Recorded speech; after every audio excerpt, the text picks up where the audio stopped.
জগন্নাথ বিশ্ববিদ্যালয়ের শিক্ষক শিক্ষার্থীদের যৌক্তিক দাবি সরকার প্রথম দিনই সমাধান করতে পারত অন্তর্বর্তী সরকার, তবে তা না হওয়ায় আন্দোলন চালিয়ে যাওয়ার কথা জানিয়েছেন জগন্নাথ বিশ্ববিদ্যালয়ের শিক্ষক সমিতির সাধারণ সম্পাদক রইসুদ্দিন। বিকেলে গণ অনশন কর্মসূচি হওয়ার কথা জানান তিনি।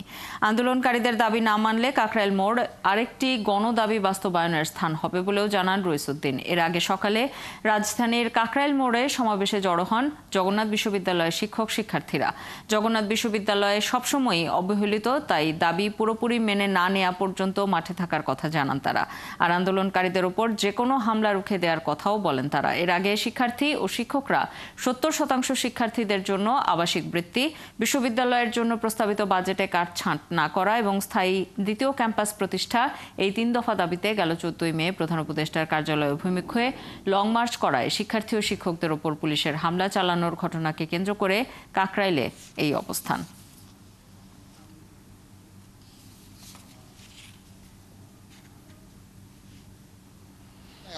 শিক্ষকরা আছে, আমাদের ছাত্রদের ছেড়ে তো আমরা যেতে পারবো না, এবং তাদের যে ন্যায্য দাবি সেটা প্রতিষ্ঠাকালীন সময় থেকেই আমার মনে হয় যে বিভিন্ন সরকার জেনেছে, জানার পরেও কিন্তু কোনো প্রকার বাস্তবমুখী কার্যকরী পদক্ষেপ নেয়নি।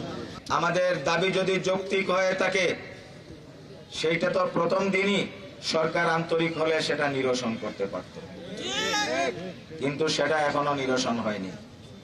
আমরা গতকালকে আপনাদের মাধ্যমে আমরা কর্মসূচি ঘোষণা করেছি।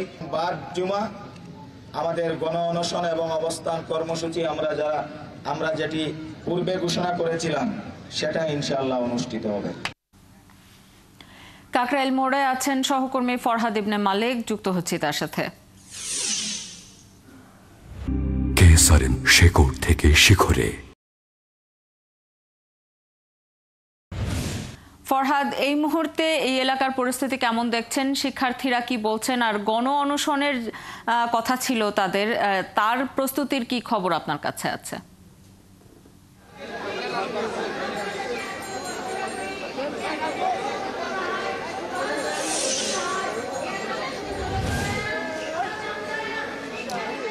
শাওন, 3 দিন ধরেই জগন্নাথ বিশ্ববিদ্যালয়ের শিক্ষার্থী যারা রয়েছেন তারা এই জায়গাটাতে অর্থাৎ কাকরাইল মোড়ে প্রধান উপদেষ্টার কার্যালয়ের সামনে এখানে অবস্থান করছেন।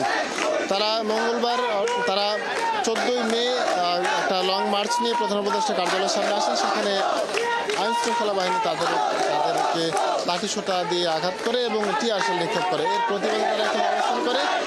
প্রশাসনের সাথে অর্থাৎ প্রধান উপদেষ্টার কার্যালয় থেকে তাদের সাথে কোনো রকমের যোগাযোগ করা হয়নি বলে তারা অভিযোগ করছে। এই জন্য তারা আগের যে 3 দফা ছিল তার সাথে আরও একটি দফা যুক্ত করে, অর্থাৎ আইন শৃঙ্খলা রক্ষাকারী বাহিনী তাদের উপর যে আঘাত করেছে, তাদের যেভাবে আঘাত করেছে, এই বিষয়গুলোর এটাও তারা যুক্ত করেছে তাদের আন্দোলনের সাথে। আমরা কয়েকজন শিক্ষার্থীর সাথে কথা বলার চেষ্টা করব যে তারা আসলে কিভাবে দেখছেন এই আন্দোলনটাকে। আমরা আপনার কাছ থেকে একটু জানতে চাই যে আন্দোলন চলছে, আপনাদের অবস্থান কর্মসূচি চলছে, এখনো পর্যন্ত প্রধান উপদেষ্টা কার্যালয় থেকে যোগাযোগ করা হয়নি, কেমন ভাবে দেখেন? আসলে প্রধান উপদেষ্টা আমরা যতটুকু জেনেছি যে উনি চিটাগাঙে অবস্থান করছিলেন গত 2 দিন ধরে এবং চিটাগাং ইউনিভার্সিটি কনভোকেশনে উপস্থিত ছিলেন। সেক্ষেত্রে হয়তো উনি অন্যান্য কাজে ব্যস্ত রয়েছেন, তবে দেশের যে ঢাকাতে কেন্দ্রস্থলে এত বড় একটি আন্দোলন হচ্ছে, আশা করি উনি অবগত আছেন সেই বিষয়ে এবং ওনার কান পর্যন্ত যেহেতু আশা করি পৌঁছেছে, সেই অনুযায়ী আমরা আশা করে থাকি যে উনি যথাযথভাবে ব্যবস্থা নেবেন এবং যথাসময়ে ব্যবস্থা নেবেন। কিন্তু আমরা যে উপদেষ্টাদের মাধ্যমে যে নিউজটা আপনারা গতকাল বা যে ঘটনাটাগুলো দেখলেন, সেখানে আমরা মনে করি না যে সেখানে কোনো সমাধানপূর্ণ কাজ হয়েছে অথবা সমাধানের কোনো আশ্বাস পাচ্ছি। আমরা আশা করি প্রধান উপদেষ্টার দৃষ্টি আকর্ষণ করতেছি ভালোভাবে, কারণ আমরা এতগুলো স্টুডেন্ট, এত সামান্য দাবি, আমাদের দাবিটা এত বড় কিছু নয়, এটি আমাদেরকে স্টুডেন্ট হিসেবে মৌলিক অধিকার মনে করি, সেজন্যই আমরা আসলে রাস্তায় নেমে আসা। ধন্যবাদ শাওন। তারা এখানে অবস্থান কর্মসূচি করছেন। বিকেলে অর্থাৎ বাদ জুমা এখানে গণ অনশন কর্মসূচি হবে। এরই মধ্যে এই এখন পর্যন্ত আমরা যা দেখেছি, শিক্ষক থেকে শুরু করে প্রাক্তন শিক্ষার্থী, বিভিন্ন অ্যালামনি অ্যাসোসিয়েশন জগন্নাথ বিশ্ববিদ্যালয়ের তারাও এসে উপস্থিত হয়েছেন। তারা বলছেন যে যতক্ষণ না পর্যন্ত তাদের দাবি আদায় না হবে, যতক্ষণ না পর্যন্ত 4 দফা দাবি না মানা হবে, তারা এখানে অবস্থান করবেন, শান্তিপূর্ণ অবস্থান করবেন। নেতৃত্ব দেওয়া শিক্ষক সমিতির সাধারণ সম্পাদক রইসুদ্দিন জানিয়েছেন সাংবাদিকদের সামনে যে যদি তাকে কোনোভাবে আটক করা হয়, যদি তার কোনো কিছু হয়, তারপরও যাতে আন্দোলন, শান্তিপূর্ণ আন্দোলন যাতে কোনো আন্দোলন চলবে যেটি আপনি বলছিলেন।